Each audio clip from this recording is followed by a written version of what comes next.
परम सत्कारयोग साध संगत जी, रसना पवित्र करिए ते आखिए ਧੰਨ ਸ੍ਰੀ सतगुरु जगजीत सिंह जी, ਧੰਨ ਸ੍ਰੀ सतगुरु उदय सिंह जी। ਸਾਧ ਸੰਗਤ ਜੀ, ਅਸੀਂ ਕੱਲ੍ਹ ਤੋਂ ਭਗਤ ਨਾਮਦੇਵ ਜੀ ਦੀ ਸਾਖੀ ਦਾ ਆਨੰਦ ਮਾਣ ਰਹੇ ਹਾਂ।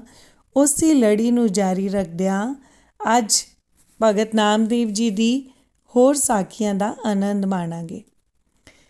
ਇੱਕ ਦਿਨ ਸੰਧਿਆ ਸਮੇਂ ਨਾਮਦੇਵ ਜੀ ਕਿਤੇ ਇਕਾਂਤ ਵਿੱਚ ਬੈਠ ਕੇ ਹਰੀ ਸਿਮਰਨ ਕਰ ਰਹੇ ਸਨ ਤਾਂ ਆਪ ਜੀ ਦੇ ਘਰ ਨੂੰ ਅਚਾਨਕ ਹੀ ਅੱਗ ਲੱਗ ਗਈ। ਕਿਸੇ ਨੇ ਜਾ ਕੇ ਕਿਹਾ, ਨਾਮਿਆ ਤੇਰੇ ਘਰ ਨੂੰ ਅੱਗ ਲੱਗ ਗਈ ਹੈ, ਉੱਤੋਂ ਹਵਾ ਵੀ ਜ਼ੋਰ ਦੀ ਚੱਲ ਪਈ ਹੈ, ਛੇਤੀ ਨਾਲ ਘਰ ਚੱਲ। ਜਦ ਨਾਮਦੇਵ ਜੀ ਘਰ ਆਏ ਤਾਂ ਅੱਗੇ ਅੜੋਸ ਪੜੋਸ ਵਾਲਿਆਂ ਨੇ ਘਰ ਦੇ ਸਾਮਾਨ ਨੂੰ ਅੱਗ ਤੋਂ ਬਚਾ ਲਿਆ। ਛੱਪਰ ਤਾਂ ਸੜ ਰਿਹਾ ਸੀ, ਪਰ ਬਰਤਨ ਵਲੇਵਾ ਸਭ ਜਿਉਂ ਦਾ ਤਿਉਂ ਬਚਿਆ ਵੇਖ ਕੇ ਨਾਮਦੇਵ ਜੀ ਸਭ ਕੁਝ ਚੁੱਕ ਚੁੱਕ ਕੇ ਅੱਗ ਵਿੱਚ ਸੁੱਟਣ ਲੱਗ ਪਏ ਤੇ ਨਾਲੇ ਇਹ ਆਖਦੇ, ਭਗਵਾਨ ਇਸ ਦਾ ਵੀ ਭੋਗ ਲਗਾਓ। ਭਗਵਾਨ ਇਸ ਉੱਤੇ ਕੀ ਕਰੋਪੀ ਹੈ ਜੋ ਆਪ ਨੇ ਇਸ ਨੂੰ ਛੱਡ ਦਿੱਤਾ ਹੈ। ਗੱਲ ਕੀ, ਅੱਗ ਨੂੰ ਭਗਵਾਨ ਦਾ ਰੂਪ ਮੰਨ ਕੇ ਹਰ ਇੱਕ ਵਸਤੂ ਉਸ ਵਿੱਚ ਸੁੱਟੀ ਜਾਂਦੇ ਤਾਂ ਭਗਵਾਨ ਨੇ ਪ੍ਰਗਟ ਹੋ ਕੇ ਹੱਸ ਕੇ ਕਿਹਾ, ਨਾਮਦੇਵ ਤੂੰ ਅੱਗ ਵੀ ਮੈਨੂੰ ਹੀ ਸਮਝ ਰਿਹਾ ਹੈ, ਮੈਂ ਅੱਗ ਨਹੀਂ ਹਾਂ, ਅਜਿਹੀ ਬੇਸਮਝੀ ਨਾ ਕਰ। ਤਾਂ ਨਾਮਦੇਵ ਜੀ ਨੇ ਕਿਹਾ, ਭਗਵਾਨ ਇਹ ਘਰ ਤੁਹਾਡਾ ਏ, ਭਲਾ ਇਹ ਤਾਂ ਦੱਸੋ ਤੁਹਾਡੇ ਘਰ ਵਿੱਚ ਹੋਰ ਕੋਈ ਆ ਸਕਦਾ ਹੈ? ਸਗਲ ਰੂਪ ਤੇਰੇ ਨਾਰਾਇਣ, ਹੇ ਨਾਰਾਇਣ ਸਾਰੇ ਰੂਪ ਤੇਰੇ ਹਨ। ਇਹ ਸੁਣ ਕੇ ਭਗਵਾਨ ਬੜੇ ਹੀ ਪ੍ਰਸੰਨ ਹੋਏ ਅਤੇ ਨਾਮਦੇਵ ਦਾ ਫੁਰਨਾ ਹੁੰਦੇ ਹੀ ਭਗਵਾਨ ਨੇ ਬੇਡੀ ਦਾ ਰੂਪ ਹੋ ਕੇ ਛੱਪਰ ਬਣਾ ਦਿੱਤਾ। ਉਸ ਛੱਪਰ ਦੀ ਸੁੰਦਰਤਾ ਵੇਖ ਕੇ ਆਂਢੀ ਗੁਆਂਢੀ ਮਿਲ ਕੇ ਨਾਮਦੇਵ ਨੂੰ ਪੁੱਛਣ ਲੱਗੇ, ਤੂੰ ਜਿਸ ਤੋਂ ਛੱਪਰ ਬਣਵਾਇਆ ਹੈ ਉਸ ਦਾ ਸਾਨੂੰ ਵੀ ਪਤਾ ਦਿਓ, ਅਸੀਂ ਵੀ ਉਸ ਪਾਸੋਂ ਛੱਪਰ ਬਣਵਾ ਲਈਏ। ਜੋ ਮਜ਼ਦੂਰੀ ਤੂੰ ਦਿੱਤੀ ਹੈ ਅਸੀਂ ਉਸ ਨਾਲੋਂ ਵੀ ਬਹੁਤੀ ਦੇ ਦੇਵਾਂਗੇ। ਉਹਨਾਂ ਦੇ ਇਸ ਕਥਨ ਨੂੰ ਸੁਣ ਕੇ ਨਾਮਦੇਵ ਜੀ ਨੇ ਕਿਹਾ, ਪਾੜ ਪੜੋਸਨ पूछ ले नामा, का पहचान छवाई हो, तो पे दुगनी मजूरी देहो, मोको बेडी देहो बताई हो। री बाई बेडी देन न जाई, देख बेडी रहो समाई, हमारे बेडी प्राण आधारा। ही प्रेमियो, ਨਾਮਦੇਵ ਜੀ ਦੇ ਪਰਚੇ ਦੀ ਹੋਰ ਕਥਾ ਸੁਣੋ। ਜਿੱਥੇ ਨਾਮਦੇਵ ਜੀ ਰਹਿੰਦੇ ਸਨ ਉਸੇ ਸ਼ਹਿਰ ਵਿੱਚ ਇੱਕ ਸ਼ਾਹੂਕਾਰ ਸੇਠ ਰਹਿੰਦਾ ਸੀ।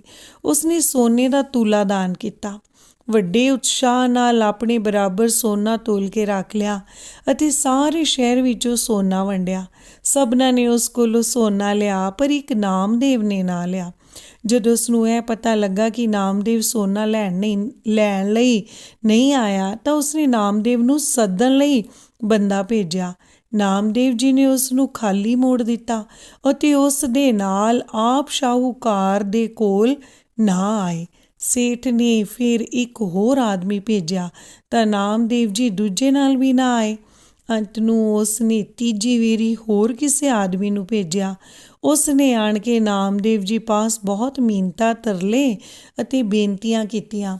ਉਸ ਦੀ ਸ਼ਰਧਾ ਭਗਤੀ ਵੇਖ ਕੇ ਨਾਮਦੇਵ ਜੀ ਉਸ ਨਾਲ ਉੱਠ ਤੁਰੇ ਅਤੇ ਸੇਠ ਦੇ ਕੋਲ ਆ ਗਏ ਅਤੇ ਆਣ ਕੇ ਕਿਹਾ, ਸੇਠ ਜੀ ਸਾਨੂੰ ਕਿਉਂ ਬੁਲਾਇਆ ਹੈ? ਮੇਰੇ ਗੋਚਰਾ ਜੋ ਤੁਹਾਡਾ ਕੰਮ ਹੈ ਉਹ ਛੇਤੀ ਦੱਸ ਦਿਓ। ਸੇਠ ਨੇ ਕਿਹਾ, ਭਗਤ ਜੀ ਮੈਂ ਸੋਨਾ ਦਾਨ ਕੀਤਾ ਹੈ, ਮੈਂ ਚਾਹੁੰਦਾ ਹਾਂ ਆਪ ਵੀ ਕੁਝ ਸੋਨਾ ਲੈ ਲਵੋ।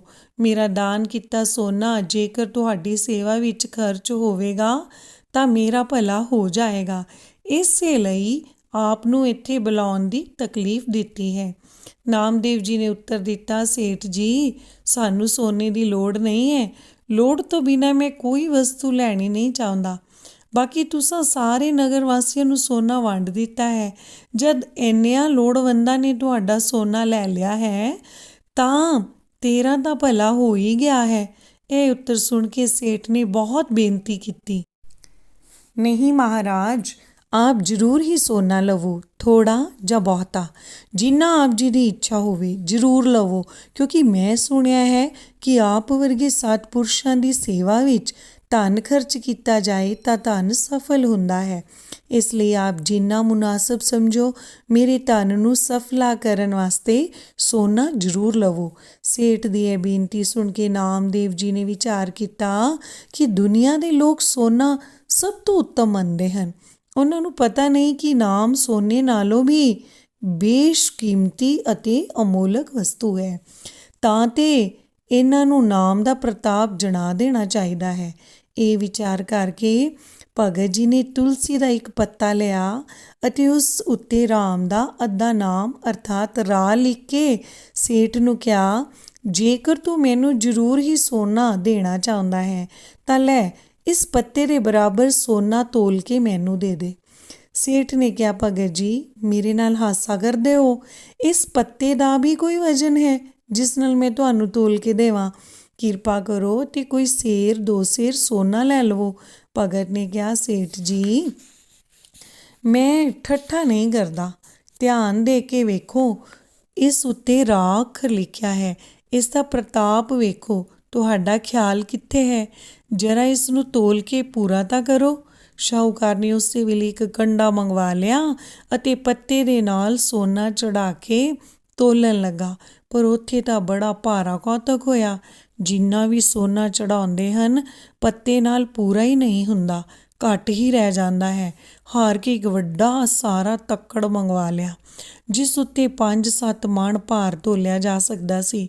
ਉਸ ਉੱਤੇ ਪੱਤੇ ਰੱਖ ਕੇ ਘਰ ਦਾ ਸਾਰਾ ਸੋਨਾ ਦੂਜੇ ਪਲੜੇ ਵਿੱਚ ਪਾ ਕੇ ਤੋਲਿਆ ਤਾਂ ਵੀ ਪੱਤੇ ਦੇ ਬਰਾਬਰ ਨਾ ਹੋਇਆ। ਫਿਰ ਉਸਨੇ ਆਪਣੀ ਜਾਤ ਬਰਾਦਰੀ ਦੇ ਭਰਾਵਾਂ ਪਾਸੋਂ ਸੋਨਾ ਲੈ ਕੇ ਤੱਕੜ ਉੱਤੇ ਧਰ ਦਿੱਤਾ ਤਾਂ ਵੀ ਪੱਤੇ ਦੇ ਨਾਲ ਪੂਰਾ ਨਾ ਉਤਰਿਆ।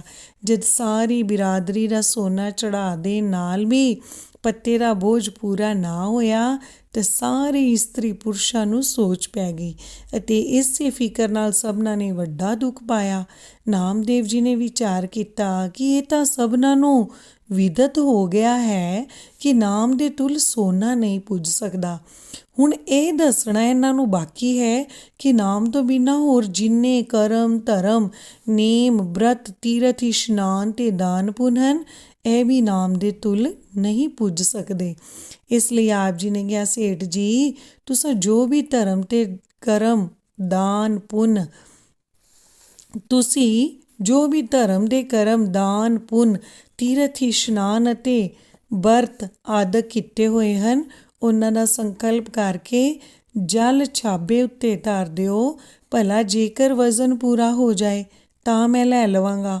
ਉਹਨਾਂ ਨੇ ਨਾਮਦੇਵ ਜੀ ਦੇ ਕਹਿਣ ਅਨੁਸਾਰ ਸਾਰੇ ਧਰਮ ਦੇ ਕਰਮ ਦਾਨ ਪੁੰਨ ਤੀਰਥ ਇਸ਼ਨਾਨ ਤੇ ਵਰਤ ਆਦਿਕਾਂ ਦਾ ਫਲ ਵੀ ਚੜਾ ਦਿੱਤਾ ਤਾਂ ਵੀ ਉਹ ਛਾਬਾ ਧਰਤੀ ਨਾਲੋਂ ਨਾ ਹਿੱਲਿਆ। ਤਦ ਉਸ ਸਾਹੂਕਾਰ ਨੇ ਸ਼ਰਮਿੰਦਾ ਜਿਹਾ ਹੋ ਕੇ ਭਗਤ ਜੀ ਨੂੰ ਕਿਹਾ, ਮਹਾਰਾਜ ਤੁਸੀਂ ਇੰਨਾ ਹੀ ਲੈ ਲਵੋ। ਤਾਂ ਨਾਮਦੇਵ ਜੀ ਨੇ ਕਿਹਾ, ਸੇਠ ਜੀ ਇਹ ਸੋਨਾ ਮੇਰੇ ਕਿਸੇ ਵੀ ਕੰਮ ਨਹੀਂ ਹੈ। ਹਮਰੇ ਮਨ ਧਨ ਰਾਮ ਕੋ ਨਾਮਾ। ਤੁਸੀਂ ਸਾਰਿਆਂ ਨੇ ਵੇਖ ਹੀ ਲਿਆ ਹੈ ਕਿ ਨਾਮ ਦੇ ਤੁਲ ਨਾ ਹੀ ਸੋਨਾ ਹੈ ਅਤੇ ਨਾ ਹੀ ਕੋਈ ਹੋਰ ਕਰਮ ਧਰਮ ਨੇਮ ਬ੍ਰਤ ਦਾਨ ਪੁੰਨ ਤੇ ਤੀਰਥ ਇਸ਼ਨਾਨ। ਅਜਿਹਾ ਜਾਣ ਕੇ ਹੀ ਮੇਰੀ ਬੁੱਧ ਨਾਮ ਰੰਗ ਵਿੱਚ ਰੰਗੀ ਹੋਈ ਹੈ।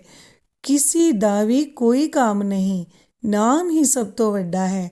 ਜੋ ਪ੍ਰਾਣੀ ਮਨੁੱਖਾ ਜਨਮ ਨੂੰ ਪਾ ਕੇ ਸਰਬ ਸ਼੍ਰੋਮਣੀ ਰਾਮ ਨਾਮ ਦਾ ਸਿਮਰਨ ਨਹੀਂ ਕਰਦੇ ਅਤੇ ਹੋਰਨਾਂ ਧਰਮਾਂ ਕਰਮਾਂ ਜਾਂ ਤੀਰਥਾਂ ਉੱਤੇ ਭੱਜੇ ਫਿਰਦੇ ਹਨ ਉਹਨਾਂ ਨੇ ਇਸ ਜਨਮ ਪਦਾਰਥ ਨੂੰ ਐਵੇਂ ਹੀ ਗਵਾ ਲਿਆ ਹੈ।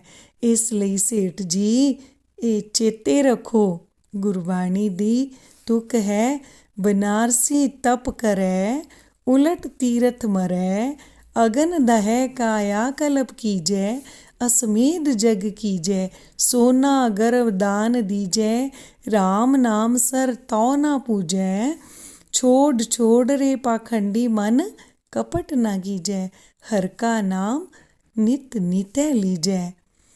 ਇਹ ਗੁਰਬਾਣੀ ਭਗਤ ਨਾਮਦੇਵ ਜੀ ਨੇ ਉਚਾਰੀ। ਭਗਤ ਜੀ ਦੇ ਇਹਨਾਂ ਮਹਾਵਾਕਾਂ ਨੂੰ ਸੁਣ ਕੇ ਅਤੇ ਨਾਮ ਦੀ ਮਹੱਤਤਾ ਸਾਹਮਣੇ ਵੇਖ ਕੇ ਸਾਰੇ ਨਗਰ ਵਾਸੀ ਨਾਮ ਕੀਰਤਨ ਦੇ ਪ੍ਰੇਮੀ ਹੋ ਗਏ। ਨਾਮਦੇਵ ਜੀ ਦੀ ਬੜੀ ਮਹਿਮਾ ਵੱਧ ਗਈ। ਉਸ ਦੇ ਪ੍ਰਤਾਪ ਨੂੰ ਵਾਧਾ ਵੇਖ ਕੇ ਬ੍ਰਾਹਮਣ ਭਗਤਾਂ ਨੂੰ ਵੱਡਾ ਦੁੱਖ ਹੋਇਆ। ਉਹਨਾਂ ਨੇ ਚਾਹਿਆ ਕਿਸੇ ਤਰ੍ਹਾਂ ਨਾਮਦੇਵ ਮਰ ਜਾਏ। ਇਸ ਕਰਕੇ ਸਾਰਿਆਂ ਨੇ ਮਿਲ ਕੇ ਸਲਾਹ ਕੀਤੀ ਕਿ ਜੰਗਲ ਵਿੱਚ ਇੱਕ ਮੰਦਰ ਹੈ ਅਤੇ ਮੰਦਰ ਤੋਂ ਅੱਧ ਮੀਲ ਦੀ ਵਿੱਥ ਉੱਤੇ ਇੱਕ ਖੂਹ ਹੈ ਜਿਸ ਵਿੱਚ ਵੱਡਾ ਭਾਰਾ ਪ੍ਰੇਤ ਰਹਿੰਦਾ ਹੈ। ਜੇ ਕਿਸੇ ਤਰ੍ਹਾਂ ਨਾਮਦੇਵ ਉਸ ਖੂਹ 'ਤੇ ਚਲਾ ਜਾਏ ਤਾਂ ਜ਼ਰੂਰ ਹੀ ਪ੍ਰੇਤ ਇਸ ਨੂੰ ਮਾਰ ਸੁੱਟੇਗਾ। ਇਸ ਨੂੰ ਉੱਥੇ ਭੇਜਣ ਦਾ ਇਹੋ ਸਾਧਨ ਹੋ ਸਕਦਾ ਹੈ ਕਿ ਅੱਜ ਰਾਤੀ ਉਸ ਜੰਗਲ ਵਾਲੇ ਮੰਦਰ ਉੱਤੇ ਜਗਰਾਤਾ ਕੀਤਾ ਜਾਏ। ਨਾਮਦੇਵ ਵੀ ਜਗਰਾਤੇ ਵਿੱਚ ਜ਼ਰੂਰ ਆਏਗਾ। ਅੱਧੀ ਰਾਤ ਵੇਲੇ 2-4 ਭਗਤ ਪਾਣੀ ਮੰਗ ਲੈਣ ਅਤੇ ਪਾਣੀ ਉੱਥੇ ਹੋਵੇ ਕੋਈ ਨਾ। ਨਾਮਦੇਵ ਉਸ ਖੂਹ ਤੋਂ ਪਾਣੀ ਲੈਣ ਜ਼ਰੂਰ ਜਾਏਗਾ। ਉੱਥੇ ਜਾਣ ਦੀ ਦੇਰ ਹੈ ਫਿਰ ਤਾਂ ਸਦਾ ਲਈ ਹੀ ਕਜੀਆ ਮਿਟ ਜਾਏਗਾ। ਕਪਟੀ ਭਗਤਾਂ ਨੇ ਇਹ ਸਲਾਹ ਪੱਕੀ ਕਰ ਲਈ। ਪਲ ਵਿੱਚ ਸਾਰੇ ਸ਼ਹਿਰ ਵਿੱਚ ਗੱਲ ਧੂਮ ਗਈ ਕਿ ਅੱਜ ਜੰਗਲ ਵਾਲੇ ਮੰਦਰ ਉੱਤੇ ਜਗਰਾਤਾ ਹੋਵੇਗਾ। ਸਾਰੇ ਭਗਤ ਚਾਈਂ ਜੰਗਲ ਵਾਲੇ ਮੰਦਰ 'ਤੇ ਇਕੱਠੇ ਹੋਣ ਲੱਗੇ ਅਤੇ ਪਲੋ ਪਲੀ ਵਿੱਚ ਢੋਲਕ ਛੈਣੇ ਦੀ ਭਜਵੀਂ ਸੁਰ ਨਾਲ ਕੀਰਤਨ ਸ਼ੁਰੂ ਹੋ ਗਿਆ। ਕੀਰਤਨ ਰਸ ਦੇ ਭੁੱਖੇ ਭਗਤ ਸਰੋਵਰ ਦੇ ਹੰਸ ਭਗਤ ਨਾਮਦੇਵ ਜੀ ਵੀ ਪ੍ਰੇਮ ਡੋਰ ਦੇ ਬੱਧੇ ਉਸ ਮੰਦਰ 'ਤੇ ਪੁੱਜ ਗਏ। ਸਾਰਿਆਂ ਭਗਤਾਂ ਨੇ ਕਿਸੇ ਭੇਦ ਭਰੀ ਨਜ਼ਰ ਨਾਲ ਇੱਕ ਦੂਜੇ ਵੱਲ ਤੱਕਿਆ ਅਤੇ ਫਿਰ ਨਾਮਦੇਵ ਜੀ ਨੂੰ ਬੜੇ ਪਿਆਰ ਤੇ ਸਤਿਕਾਰ ਨਾਲ ਸਭ ਤੋਂ ਅੱਗੇ ਬਿਠਾਉਣ ਦੀ ਕੋਸ਼ਿਸ਼ ਕੀਤੀ, ਪਰ ਆਪਾ ਨਾ ਜਨਾਉਣ ਵਾਲੇ ਭਗਤ ਨਾਮਦੇਵ ਜੀ ਸਭ ਤੋਂ ਪਿੱਛੇ ਬੈਠ ਕੇ ਆਤਮ ਰਸ ਦਾ ਆਨੰਦ ਮਾਣਨ ਲੱਗੇ। 2-3 ਘੰਟੇ ਤੱਕ ਇਕਸਾਰ ਕੀਰਤਨ ਦਾ ਰੰਗ ਬੱਝਾ ਵੇਖਣ ਵਾਲਿਆਂ ਉੱਤੇ ਉਹਨਾਂ ਦਾ ਬਹੁਤ ਡੂੰਘਾ ਅਸਰ ਪੈਂਦਾ ਸੀ। ਥੋੜ੍ਹੇ ਚਿਰ ਮਗਰੋਂ ਇੱਕ ਭਗਤ ਨੇ ਦੂਜੇ ਨੂੰ ਕਿਹਾ, ਮੈਨੂੰ ਪਾਣੀ ਦੀ ਤ੍ਰੇਹ ਲੱਗੀ ਹੈ। ਦੂਜੇ ਨੇ ਤੀਜੇ ਨੂੰ ਕਿਹਾ, ਕਿਤੋਂ ਪਾਣੀ ਮਿਲੇ ਤਾਂ 2 ਘੁੱਟ ਲਿਆਓ, ਗਲਾ ਤਾਂ ਮੇਰਾ ਵੀ ਸੁੱਕ ਰਿਹਾ ਹੈ। ਪਰ ਇਸ ਭਗਤ ਜੀ ਦਾ ਤਾਂ ਤ੍ਰੇਹ ਨਾਲ ਬੁਰਾ ਹਾਲ ਹੋ ਰਿਹਾ ਹੈ। ਗੱਲ ਕੀ ਛਿਨ ਦੀ ਛਿਨ ਵਿੱਚ ਭਗਵੰਤ ਦੀ ਭਗਤੀ ਸਭ ਨੂੰ ਭੁੱਲ ਗਈ।